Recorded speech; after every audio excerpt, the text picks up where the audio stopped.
कहानी शुरू होती है सदियों पहले, जब गोंड जनजाति एक भयानक सूखे का सामना कर रहे थे। गांव की नदियां और तालाब सूख चुके थे, फसलें बर्बाद हो गई थी और भोजन का संकट गहराता जा रहा था। परेशान और हताश गोंडों ने अपनी सामूहिक आस्था के साथ नागोबा देवता से प्रार्थना की। Like and subscribe. कहते हैं कि उनकी प्रार्थनाओं से प्रसन्न होकर नागोबा ने एक नदी की ओर इशारा किया। वह नदी गोदावरी थी और कहा कि यह नदी उनकी रक्षा करेगी। उन्होंने गोंडों को निर्देश दिया कि वे इस नदी से पवित्र जल लाकर अपने गांव में समर्पित करें। इसके बाद बारिश हुई, फसलें लहलहा उठी और गोंडों का जीवन संवर गया। इस दिव्य घटना के बाद गोंडों ने नागोबा देवता की इस कृपा को हमेशा याद रखने का वचन दिया। तभी से यह प्रथा शुरू हुई कि हर साल गोदावरी नदी से पवित्र जल लाकर नागोबा देवता को अर्पित किया जाएगा। यह रस्म उनकी आस्था, कृतज्ञता और एकजुटता का प्रतीक बन गई। तेलंगाना के दिल में हर साल भव्य नागोबा जातरा आयोजित होती है, जो गोंड जनजाति को आस्था, एकता और परंपरा के उत्सव में एक साथ लाती है। लेकिन इस त्यौहार को खास बनाती है इसके पीछे की शक्तिशाली पौराणिक कथा और अनोखी परंपराएं। गोंड जनजाति नागोबा की पूजा करती है, जो उनके समुदाय के रक्षक देवता माने जाते हैं। पौराणिक कथा के अनुसार नागोबा कभी जंगल में रहते थे और गोंड लोगों को बुरी शक्तियों से बचाते थे और उन्हें समृद्धि की ओर ले जाते थे। नाग देवता उर्वरता, बारिश और संपन्नता का प्रतीक हैं, जो उनकी कृषि आधारित जीवन शैली के लिए बहुत जरूरी है। नागोबा जातरा की शुरुआत एक अनूठी प्रथा से होती है, गोदावरी नदी से पवित्र जल लाने की रस्म। पुजारी और भक्त 40 किलोमीटर की दूरी तय करके इस जल के केसलापुर के नागोबा मंदिर तक लाते हैं। यह कठिन यात्रा गोंडों की आस्था और उनके देवता के प्रति समर्पण को दर्शाती है। यह जल नागोबा देवता को अर्पित किया जाता है, जिससे उनके समुदाय के लिए शुद्धिकरण और नई ऊर्जा का संचार होता है। यह रस्म न केवल धार्मिक महत्व रखती है, बल्कि भक्तों के त्याग और सामूहिक भावना का भी प्रतीक है। केसलापुर का मंदिर पवित्र नाग मूर्ति, जिसे पेरसा पेन कहते हैं, का घर है। यह अवशेष, जिसमें चमत्कारी शक्तियाँ मानी जाती है, इस त्यौहार का केंद्र है। यहाँ किए गए अनुष्ठान गोंडों को उनके पूर्वजों और उनके रक्षक नागोबा से जोड़ते हैं। सबसे महत्वपूर्ण अनुष्ठानों में से एक है भेटिंग समारोह, जिसमें अलग अलग गोंड कबीले के नए सदस्यों को मुख्य कबीले में औपचारिक रूप से शामिल किया जाता है। पौराणिक कथाओं के अनुसार यह अनुष्ठान नागोबा के संरक्षण में उनके बच्चों के एकत्र होने का प्रतीक है, जो उनके आपसी संबंध और परंपरा को बनाए रखता है। लोक कथाओं में कहा गया है कि नागोबा प्राकृतिक तत्वों को नियंत्रित करने की शक्ति रखते हैं।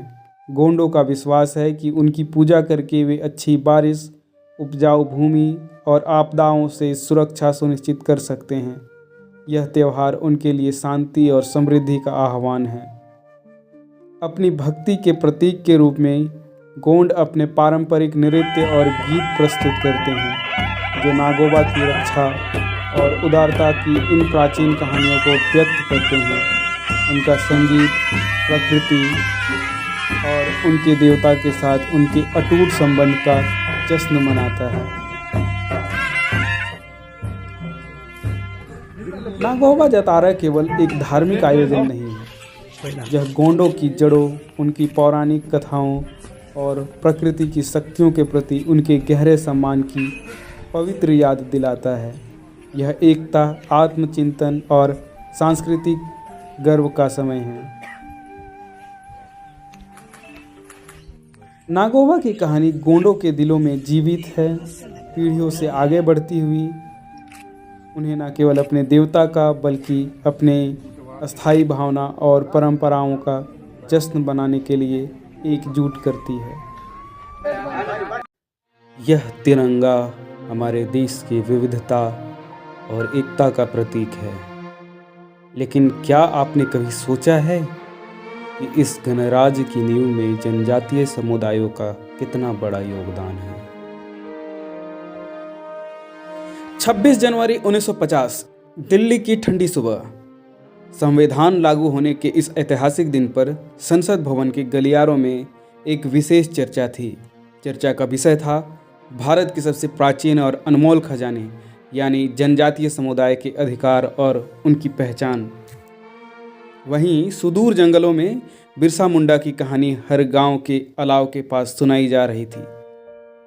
कैसे उन्होंने सिर्फ 25 साल की उम्र में अपने लोगों को शोषण के खिलाफ जागरूक किया और उलगुलान का बेगुल फूका। सोचिए, अगर बिरसा मुंडा जैसे नेता ना होते तो क्या आज हमारा गणराज्य इतना समावेशी और विविध होता? क्या हमारा संविधान हर भारतीय खास करके जनजातीय समुदायों के अधिकारों की गारंटी दे पाता? आज की कहानी गणतंत्र दिवस की इस खास सुबह को जनजातीय समुदायों की अनसुनी गाथाओं को समर्पित है। तो चलिए शुरुआत करते हैं और जानते हैं कि भारत का गणतंत्र कैसे जनजातीय जज्बे के बिना अधूरा होता। नमस्कार और स्वागत है फर्स्ट पीपल इंडिया में, जहां हम भारत के जनजातीय समुदायों, उनकी संस्कृति और उनके योगदान की कहानियां आपके सामने लाते हैं। आज जब हम गणतंत्र दिवस मना रहे हैं, आइए भारत के जनजातीय जज्बे की उस गहराई में उतरते हैं और उनके योगदान को जानने की कोशिश करते हैं जिसने हमारे गणराज्य को आकार दिया। तैयार हो जाइए कुछ ऐसी कहानियों के लिए जो आपको हैरान कर देंगी। गणतंत्र दिवस वह दिन है जब भारत ने 26 जनवरी 1950 को अपना संविधान अपनाया। लेकिन क्या आप जानते हैं कि हमारे गणराज्य की नींव रखने में जनजातीय समुदायों ने अहम भूमिका निभाई थी? हम अक्सर संविधान निर्माताओं जैसे डॉक्टर भीमराव अंबेडकर का नाम सुनते हैं, लेकिन कम ही चर्चा होती है कि जनजातीय नेताओं और समुदायों ने समानता, न्याय और स्वतंत्रता जैसे मूल्यों को कैसे जिया और बढ़ावा दिया।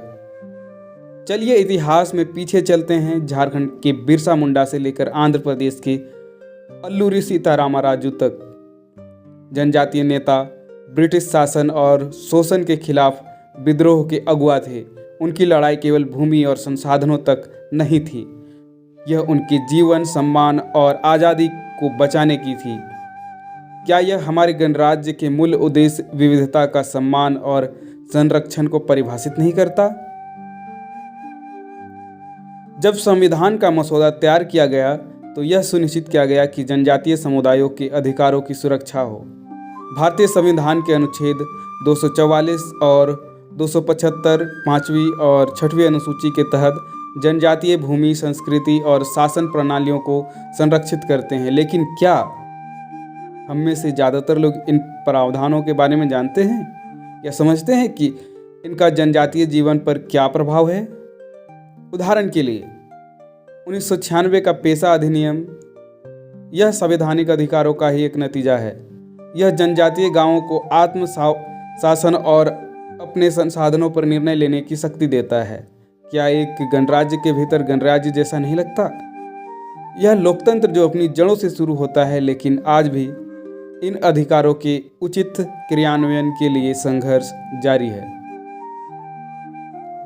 अब बात करते हैं स्वतंत्रता के बाद भारत के उन जनजातीय नायकों की जिन्होंने हमारे गणराज्य के आदर्शों को जीवित रखा। झारखंड के जयपाल सिंह मुंडा, जो संविधान सभा के सदस्य थे, ने संविधान के मसौदे के दौरान जनजातीय अधिकारों की पुरजोर वकालत की। उन्होंने कहा था, जनजातीय लोग पिछड़े नहीं हैं, वे विशिष्ट हैं और यही विशिष्टता भारत की विविधता को समृद्ध बनाती है। आज भी ओडिशा की पद्मश्री तुलसी मुंडा और झारखंड की पत्रकार और कार्यकर्ता दयामणि बारला जैसे जनजातीय व्यक्तित्व अपने समुदायों के अधिकारों के लिए संघर्ष कर रहे हैं। हमें वे याद दिलाते हैं कि समानता, न्याय और स्वतंत्रता जैसे आदर्शों को केवल याद नहीं किया जाना चाहिए, बल्कि उन्हें जीना चाहिए। क्या आपने कभी गणतंत्र दिवस की परेड को ध्यान से देखा है?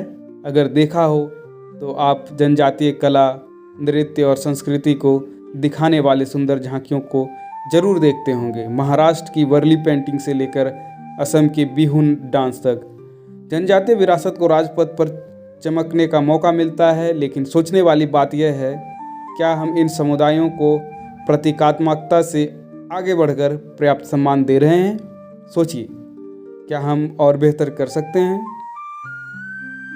आज गणतंत्र दिवस पर आइए हम भारत के जनजातीय समुदायों के योगदान को याद करें।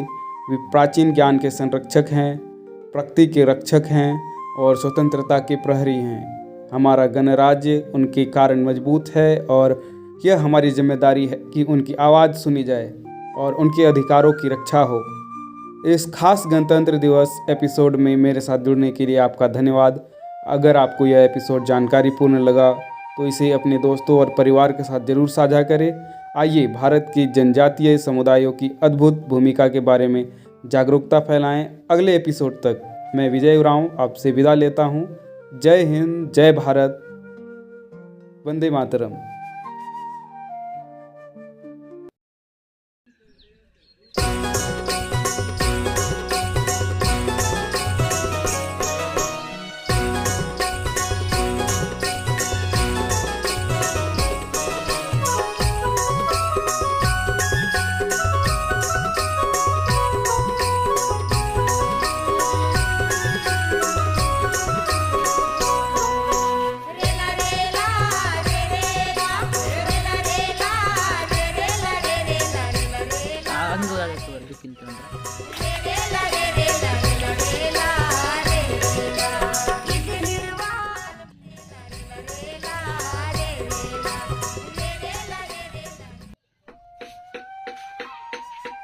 मेरा नाम पंडीराम मंडावी। भारत की समृद्ध लोक संस्कृति का एक अनमोल हिस्सा है गोंडी परंपरा, जिसने सदियों से अपनी अनूठी कला और संगीत के माध्यम से पहचान बनाई है। और इसी परंपरा के एक सशक्त हस्ताक्षर हैं छत्तीसगढ़ के नारायणपुर जिले के श्री पंडीराम मंडावी जी। मेरा नाम पंडीराम मंडावी। मैं लकड़ी का काम करता हूँ, कलाकार हैं। कलाकार तो हूँ, छोटा सा लकड़ी का कार्विंग वगैरह करता हूँ, लकड़ी का मूर्ति वगैरह। जिन्हें उनकी अद्वितीय कला के लिए पद्मश्री सम्मान से नवाजा गया है। श्री पंडीराम मंडावी जी गोंड मुरिया जनजाति के प्रख्यात शिल्पकार और संगीतज्ञ हैं। उनकी विशेषता है लकड़ी पर नक्काशी और पारंपरिक बांसुरी का निर्माण। उनकी कला न सिर्फ भारत बल्कि अंतर्राष्ट्रीय स्तर पर भी प्रशंसा पा रही है। दिल्ली तक चमक दिखती है आपकी, दिल्ली तक। मैं तो विदेश भी गया हूँ सब 3-4 कहाँ बार। गए? इटली 2 बार गया, रूस गए। जर्मनी। अच्छा। गोंडी संस्कृति और बस्तर की धरोहर को सहेजने में मंडावी जी का योगदान अतुलनीय है। ये तो साहब ये पिलर है, या ये गोटुल का पिलर है। ये गोटुल बन रहा है गढ़ बंगाल में। ये गोटुल तो हमारे बस्तर में पहले भी होता था। अभी गोटुल कई गांव में अब टूट गया, ये गोटुल लुप्त हो रहा है। और कोई भी बाहर से लोग आते हैं तो पूछते हैं कि गोटुल कैसा रहा, हमको गोटुल देखना है, ये बोल रहे हैं। कभी दिल्ली से आए, कभी अहमदाबाद से आए, कभी हैदराबाद से आए, कभी केरल से आए, ऐसा पूछते रहते थे। उनकी प्रसिद्धि सुलूर बांसुरी आदिवासी संगीत की पहचान बना चुकी है। पिछले 5 दशकों से वे बांसुरी और लकड़ी की कलाकृतियों के माध्यम से बस्तर की मिट्टी और परंपरा को जीवंत बनाए हुए हैं।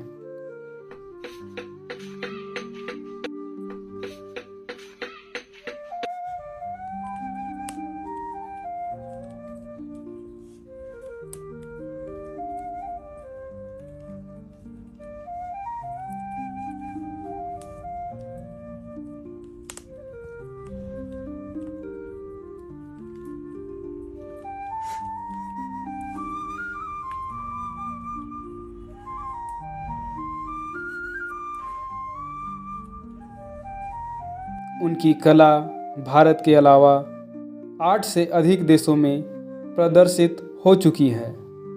उनकी बनाई हुई बांसुरी और लकड़ी की मूर्तियों को विश्व स्तर पर सराहा गया है। गोंडी कला को अंतर्राष्ट्रीय मंच तक पहुंचाने में उनकी महत्वपूर्ण भूमिका रही है।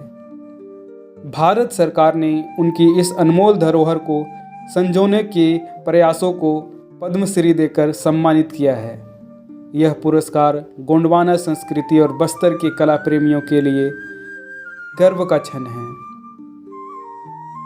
पंडित राम मंडावी जी का यह उपलब्धि हर उस कलाकार और शिल्पकार के लिए है जो अपनी संस्कृति और परंपरा को सहेजने के लिए समर्पित हैं। क्या आप भी भारतीय कला और आदिवासी धरोहर को संरक्षित रखने में योगदान देना चाहते हैं? अपनी राय हमें कमेंट बॉक्स में बताएं।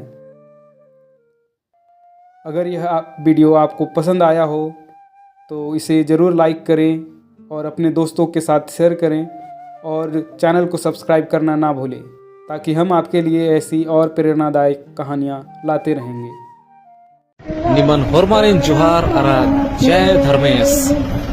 सिरसीता नाले यहाँ हम सबों का आस्था जुड़ी हुई है और जो लोग सच्चे मन से यहाँ पर श्रद्धा के साथ आते हैं और जो भी जीवन में अपनी कमी बेसी होती है उसे पूर्ति करने के लिए, जिसके घर में कोई कमी होती है समृद्धि की, शांति की या किसी तरह से कष्ट होती है, उसे इति करने के लिए यहाँ पर मन्नत मांगते हैं और मन्नत के साथ यहाँ पूजा करते हैं, आराधना करते हैं तो उनकी मन्नतें पूरी होती है। सीता में सृष्टि स्थल में जो हमारा पूजा होता है बृहस्पतिवार को विशेष दिन मानते हुए 6 फरवरी, और इस बार झारखंड गवर्नमेंट जिस तरह से मुडुमा यात्रा शक्ति स्थल को एक धरोहर के रूप में राष्ट्रीय सम्मान उसको दिया है, राजकीय सम्मान दिया है, उसी तरह का सिरसीता नाले को भी राजकीय सम्मान दिया गया है। और झारखंड के गुमला जिले के डुमरी प्रखंड में स्थित एक स्थान जो हजारों वर्षों से आदिवासी समाज की आस्था का केंद्र रहा है, सिरसीता नाले। इसे ककड़ोलता यानी कि सृजन बृजन के नाम से भी जाना जाता है, लेकिन सिर्फ यह धार्मिक स्थल नहीं बल्कि एक ऐतिहासिक और सांस्कृतिक धरोहर भी है। सिरसीता नाले कुड़ुक भाषा का शब्द है। सिरसी यहाँ के गांव का नाम है और नाले का अर्थ धान का खेत या खेत कह सकते हैं। सिरासितंता सीरी जरका आलत नाम इसकन काला लगदर धर्मे से नामन में लगे दस मान मिदेम साला नामन में लागे।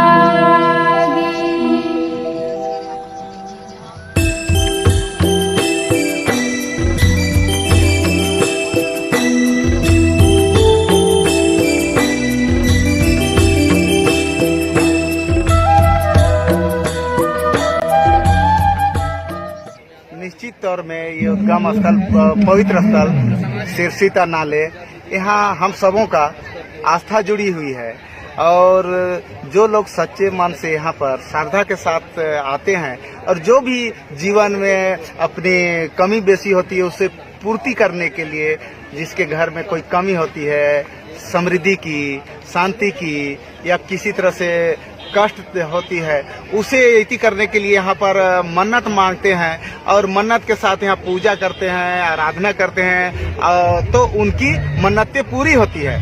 और जैसे जैसी बात चारों तरफ बढ़ती जा रही है, लोग में जानकारी होते जा रही है, आज उड़ीसा, बंगाल, छत्तीसगढ़, झारखंड, नेपाल सारे जगह से हजारों की तादाद में लोग यहाँ आ रहे हैं और निश्चित तौर में इस जगह से हम सभी का आस्था जुड़ी हुई है। और हम जैसा जानते हैं इधर पहाड़ है, पहाड़ में ढकनी चुआ है, एक छोटा सा झरना इतनी सा है, कई वर्ष पानी ठीक से बारिश नहीं हुई लगातार 3-4 साल, 7 पुरसा कुआं सूख गई, लेकिन छोटा सा झरना बीच पहाड़ में एकदम ये था। यहाँ इतना सा गड्ढा है लेकिन देखे आप कितना हजारों हजार आदमी सब लोटा में यहाँ पर ले रहे हैं, लेकिन वो निकलते जा रही, कभी नहीं हो रही है। आप उसको देख सकते हैं, यहाँ की सच्चाई को दूसरे तक पहुँचा सकते हैं। यहाँ ककड़ोल आता है, उधर गंगला खड है, वहाँ पर धर्म कंडो है, और सारे लोग का यहाँ पर आके आनंद के साथ, सुकून के साथ, यहाँ प्राकृतिक छटाओं में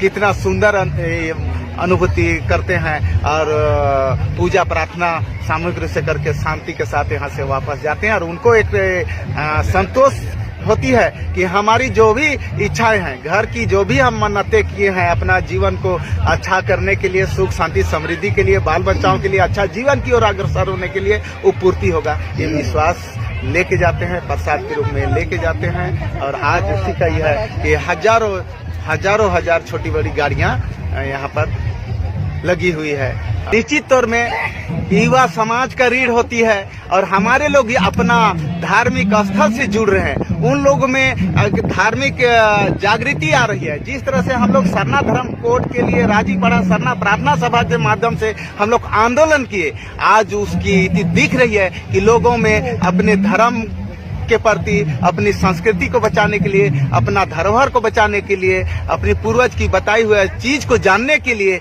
आज वो लोग सजग हो रहे हैं और जुड़ते जा रहे हैं। निश्चित तौर में आने वाला दिन में हजारों नहीं लाखों लाख की तादाद में सारे लोग यहाँ से जुड़ जाएंगे। उस दिन हमारा चीज बचेगी, हमारे लोग अन्य धर्म की तरह नहीं भटकेंगे, और हमारी जो प्राकृतिक पूजा है, सरना पूजा है, अपना मूल जो धरोहर है प्राकृतिक, जो जहाँ पर आस्था का केंद्र है, उस सारा चीज को बचाने में हम लोग ही होंगे, और हमारे लोग इधर उधर नहीं भटक। जितने भी धर्मनिरपेक्ष राष्ट्र है, जितने भी धर्म मानने वाला अपना कहीं न कहीं एक खास धार्मिक स्थल है, उस जगह में सरकार के द्वारा उनका चहुमुखी विकास की जाती है, उनकी भावना का आदर की जाती है। तो हम आदिवासियों का, उरांव, मुंडा हो, खड़िया, बेदिया, संथाली, सारे लोग और उसके अलावे अन्य लोग भी यहाँ पर श्रद्धा के साथ आते हैं। यहाँ पर बुनियादी सुविधा होनी चाहिए, ताकि चारों तरफ से जो लोग आते हैं उनको किसी तरह से दिक्कत ना हो, सुविधा प्राप्त हो, ताकि एक बढ़िया से अपना श्रद्धा के साथ पूजा आराधना कर सके। नहाने धोने में उनको ये हो, रहने ठहरने में यहाँ कोई दिक्कत नहीं हो। और जहाँ और हम लोग आशा है यहाँ की सरकार से, जिला प्रशासन से, कि यहाँ की जो लोगों का जो आस्था का केंद्र है उसे मद्देनजर रखते हुए यहाँ विकास होनी चाहिए। उतनी ऊंचाई में चढ़ने के लिए सीढ़ियाँ होनी चाहिए। फिर जो यहाँ पर ये हो, उससे यहाँ का अगुवाओं के साथ मिल के क्या उचित होगा, जो पुरानी चीज है उसको अछून रखते हुए, उसको बिना प्रकृति को छेड़छाड़ किए हुए यहाँ पर विकास होनी चाहिए। और जहाँ तक चुनाव की बात है, मैं झारखंड आंदोलनकारी हूँ। झारखंड आंदोलन यहाँ की सभ्यता, संस्कृति, परंपरा, और आंदोलनकारी में, झारखंड आंदोलनकारी में एक था कि हम लोग अलग राज्य बनेगा, तो हम आदिवासियों का, हम मूलवासियों का, हमारी परंपरा, सभ्यता, संस्कृति को बचाएंगे, समता मूलक झारखंडी समाज का निर्माण करेंगे, ताकि यहाँ का धरोहर बचे, यहाँ का संस्कृति बचे, भाषा, रीति, संस्कृति, धर्म, कर्म, सम्मान समान बचे। और यही है। और आज इस सामाजिक तौर में हम लोग धर्म कोड की लड़ाई लड़ रहे हैं, और जिस तरह से चारों लोग, उसी का नतीजा है। उड़ीसा, बंगाल, छत्तीसगढ़, पूरा देश का कोना कोना में हम लोग सरना धर्म कोड की मांग का लड़ाई को हम लोग कर रहे हैं। लोगों में काफी जागृति आई है, चेतना जगी है। इसी का परिणाम है कि आज अपने मूल चीज से जुड़ रहे हैं, और वो चीज आज यहाँ पर सैलाब के रूप में देखने को मिला। और आने वाला दिन में और बेहतर करेंगे, और केंद्र तक हम लोग सरना धर्म कोड की लड़ाई को और मजबूती और धार करेंगे। और आगे आज न कल सरना धर्म कोड हम लोग लेके रहेंगे। चूंकि सब धर्म का आदर किया जाता है, धर्म निरपेक्ष राष्ट्र में 42,25,000 में जैन धर्म को कोड मिला। अभी वो लोग 44 लाख कुछ हैं, और हम पिछला 2011 का जनगणना में 49.5 लाख से एबव लिखा है, यानी 50 लाख के लगभग हम लोग सरना धर्म कोड में किए। तो जब 44 लाख जैन धर्म को कोड मिल सकती है, तो हम 50 लाख सरना वाले को प्राकृतिक पूजा करने वाला को धर्म कोड क्यों नहीं। आज बहुत विडम्बना की बात है, आजादी का इतना लंबा टाइम हो गए फिर भी हमें धर्म कोड नहीं मिलना, ये तो कहीं ना कहीं हम सबको छला जा रहा है। राजनीतिक लोग हम लोग के साथ न्याय नहीं किया, धार्मिक आजादी नहीं मिली है। धार्मिक आजादी के लिए हम सब केंद्र सरकार से, राज्य सरकार से, जहां जहां हमारे लोग हैं उन सबसे मांग कर रहे हैं कि सब इसमें सहयोग करके हमें सरना धर्म कोड जनगणना पर पत्र में दे, ताकि हम पूरा हिंदुस्तान के आदिवासी कन्याकुमारी से जम्मू कश्मीर से कन्याकुमारी तक एक पंक्ति में खड़ा होकर हम अपना एग्जैक्ट संख्या को दर्शा सके कि हम प्राकृतिक पूजा करने वाला, सरना पूजा करने वाला इतने हैं और हम सरना मानते हैं। आदिवासी बोलने में आप फख्र महसूस करते हैं कि मैं आदिवासी? एकदम आदिवासी, आदिकाल से रहने वाला, शुरू से रहने वाला। हमारे पूर्वज दुनिया जानते हैं कि आदिवासी निश्चल थे। और ये लोग बेवजह को किसी को छेड़े नहीं, और कोई छेड़ा तो छोड़ा नहीं, एकदम सिद्धांत और नीति के साथ ही हुआ। और दुनिया के लोग आदिवासी समाज को आज अनुसरण करते हैं, क्योंकि अगर शादी ब्याह की बात करें तो हम तिलक दहेज नहीं लेते हैं। महिला और पुरुष को बराबरी का, समानता का दर्जा है, और हम इंसान को, हम सबको बराबरी, इंसानियत के साथ, शांति के साथ रहना चाहते हैं। कोई भेदभाव हमारा समाज नहीं सिखाता है। और प्राकृतिक समस्त प्राणियों का, समस्त चाहे मंदिर, मस्जिद, गिरजा, गुरुद्वारा, आस्तिक हो, नास्तिक हो, सभी का जीवन का आधार प्राकृतिक है। उस प्राकृतिक का हम पूजा करते हैं। हम निश्चल हैं और हमारा जीवन शैली प्राकृतिक आधार पर है। मान्यता है कि जब पृथ्वी पर प्रलय हुआ तब इसी स्थान से मानव जीवन की दोबारा शुरुआत हुई। इसलिए हर साल यहाँ सामूहिक पूजा की जाती है। फरवरी यानी कि माघ के पहले गुरुवार को यहाँ हजारों लोग जुटते हैं, जिसमें बिहार, झारखंड, छत्तीसगढ़, असम, बंगाल, ओडिशा और नेपाल से यहाँ पर पहुँचते हैं। यह सिर्फ धार्मिक अनुष्ठान नहीं बल्कि आदिवासी एकता और संस्कृति का उत्सव भी है। यह पूजा सूर्य और बृहस्पति ग्रह के संयोग को समर्पित होती है। इसे प्रकृति के प्रति आभार व्यक्त करने की परंपरा के रूप में देखा जाता है। पूजा के बाद लोग मेले में शामिल होते हैं, जहां सांस्कृतिक कार्यक्रम होते हैं और आदिवासी समाज की परंपराओं को प्रस्तुत किया जाता है। सीता में सृष्टि स्थल में जो हमारा पूजा होता है, बृहस्पतिवार को विशेष दिन मानते हुए 6 फरवरी, और इस बार झारखंड गवर्नमेंट जिस तरह से मुड़ुमा जतरा शक्ति स्थल को एक धरोहर के रूप में राष्ट्रीय सम्मान उसको दिया है, राजकीय सम्मान दिया है, उसी तरह का सिरा सीता नाले को भी राजकीय सम्मान दिया गया है। और इस बार सरकार की तरफ से ये बोला गया है कि जिस तरह से लोग यरूशलेम जाते हैं, बाबा धाम जाते हैं, मक्का मदीना जाते हैं, उनके लिए सरकार व्यवस्था करती है।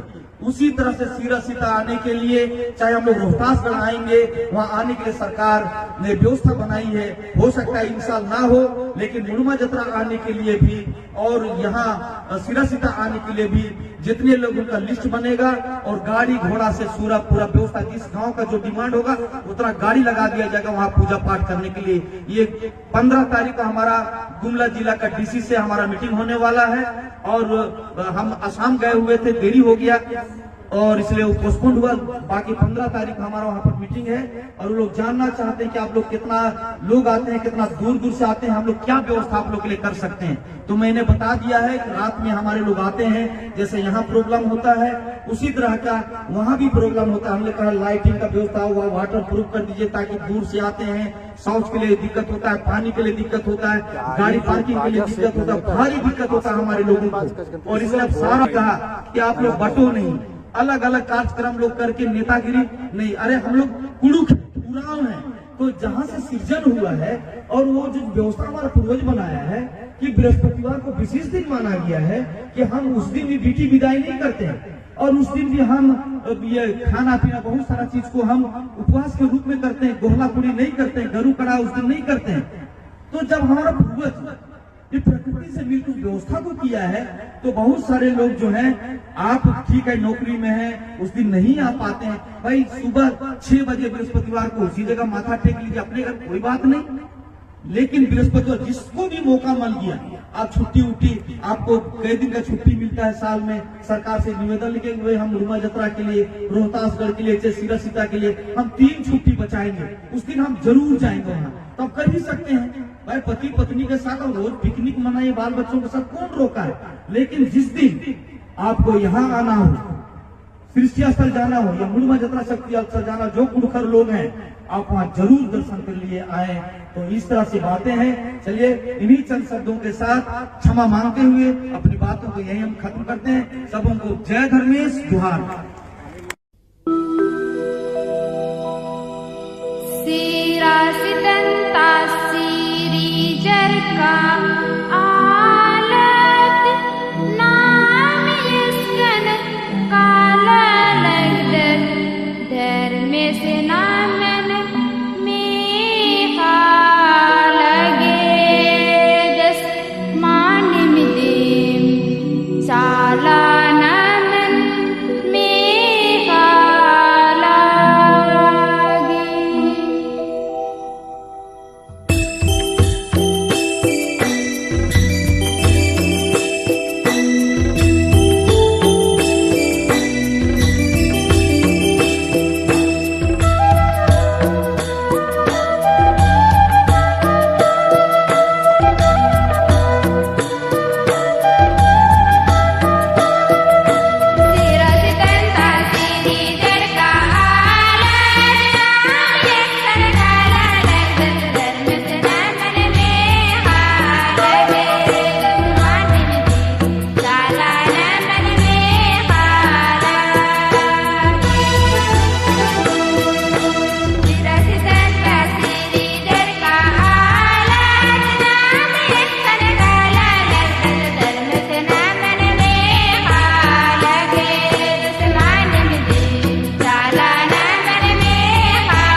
सिरासितंता सीरी जरका आलत नाम यसकन काला लगदर धर्म से नामन में लगे दस मान मिदेम साला नामन में लागे।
का आलत नाम इसकन काला लगदर धर्म से नामन में लगे दस मान मिदेम साला नामन में लागे।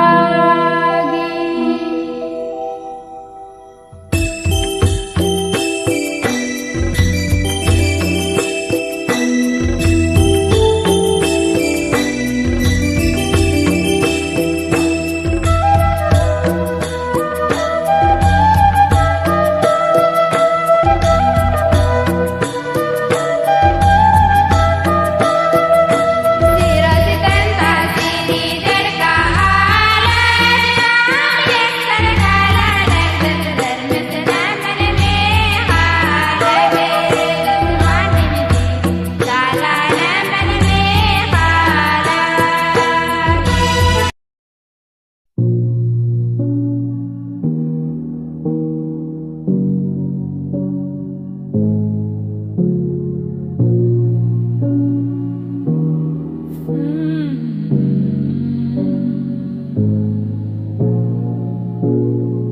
This is the line carved in stone.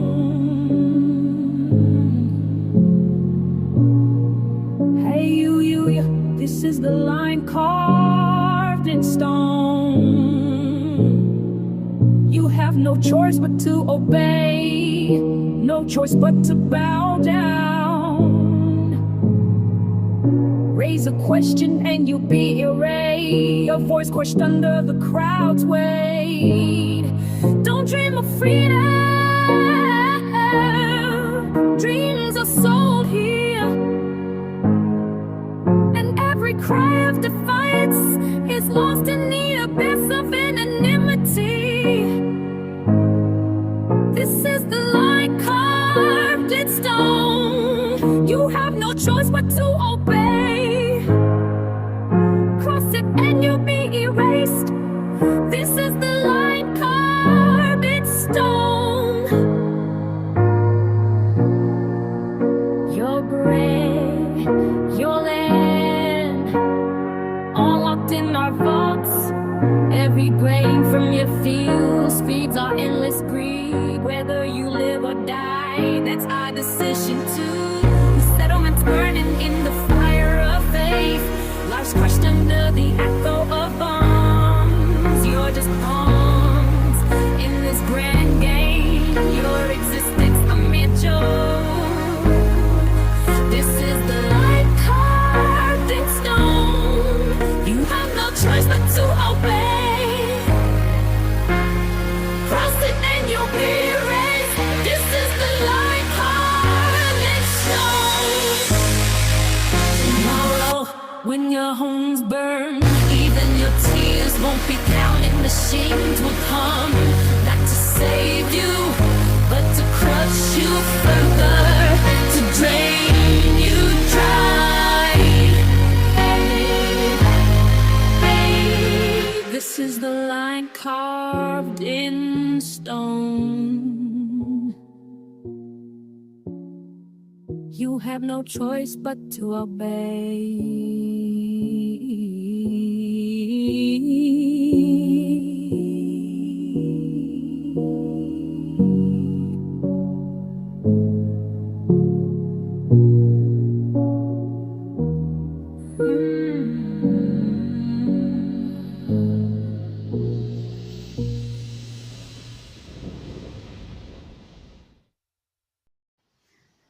कहते हैं कि जहाँ नदियों का संगम होता है वहाँ ईश्वर का वास होता है।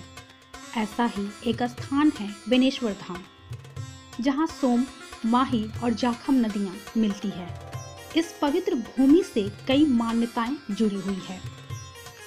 एक मान्यता के अनुसार यहाँ मावजी महाराज ने तपस्या की थी और उन्हें भगवान विष्णु का अवतार माना जाता है।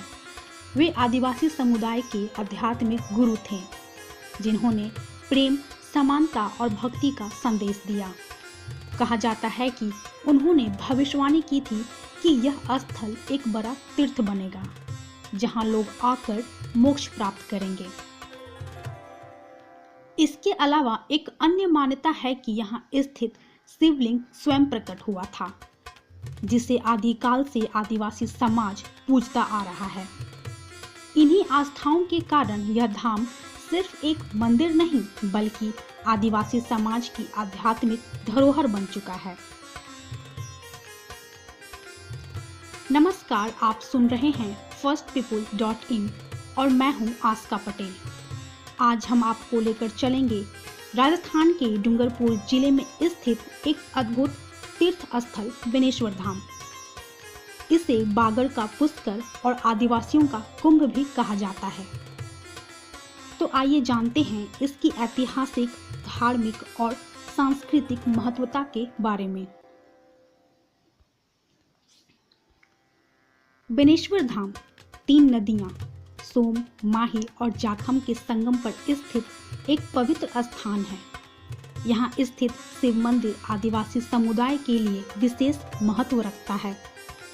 यह धाम न सिर्फ एक धार्मिक केंद्र है बल्कि आदिवासी समाज की आस्था और सांस्कृतिक पहचान का भी प्रतीक है। कहा जाता है कि यह मंदिर महाभारत काल से जुड़ा हुआ है। यहाँ के प्रमुख संत मावजी महाराज को भगवान विष्णु का अवतार माना जाता है। उन्होंने समाज में सुधार और धार्मिक एकता का संदेश दिया। उनकी शिक्षाएं आज भी आदिवासी समुदाय के लिए प्रेरणा स्रोत है। माघ पूर्णिमा के अवसर पर यहाँ भव्य मेला लगता है, जिसे आदिवासियों का कुंभ कहा जाता है। इस मेले में राजस्थान, गुजरात, मध्य प्रदेश और महाराष्ट्र से हजारों श्रद्धालु आते हैं। इस दौरान विशेष पूजा अर्चना होती है। लोक नृत्य, पारंपरिक गीत और मेले की रौनक देखते ही बनती है। बेनेश्वर धाम न केवल एक धार्मिक स्थल है बल्कि यह आदिवासी संस्कृति, परंपरा और आध्यात्मिकता का संगम भी है। यहाँ आने वाले श्रद्धालु नदी में स्नान कर पुण्य अर्जित करते हैं और भगवान शिव तथा मावजी महाराज की पूजा करते हैं। अगर आप बेनेश्वर धाम जाना चाहते हैं तो निकटतम हवाई अड्डा उदयपुर में है, जो लगभग 120 किलोमीटर दूर है। रेलवे से जाना हो तो डूंगरपुर स्टेशन नजदीक है। सड़क मार्ग से भी यह स्थान राजस्थान और गुजरात के कई शहरों से अच्छी तरह जुड़ा हुआ है। अगर आप यहाँ जाएं तो आसपास के आकर्षण जैसे उदय विलास पैलेस, गैपसागर झील, सोमनाथ मंदिर और राजराजेश्वर मंदिर भी देख सकते हैं। बेनेश्वर धाम केवल एक तीर्थ स्थल नहीं बल्कि यह आदिवासी समाज की आस्था, परंपरा और गौरव का प्रतीक है। यहाँ का मेला आदिवासी संस्कृति को समझने और महसूस करने का अनूठा अवसर देता है। अगर आपको कभी मौका मिले तो इस पावन स्थल की यात्रा जरूर करें। आज के एपिसोड में बस इतना ही। आपको यह कहानी कैसी लगी हमें बताएं firstpeople.in पर। फिर मिलते हैं एक नई कहानी, एक नई पहचान के साथ। धन्यवाद।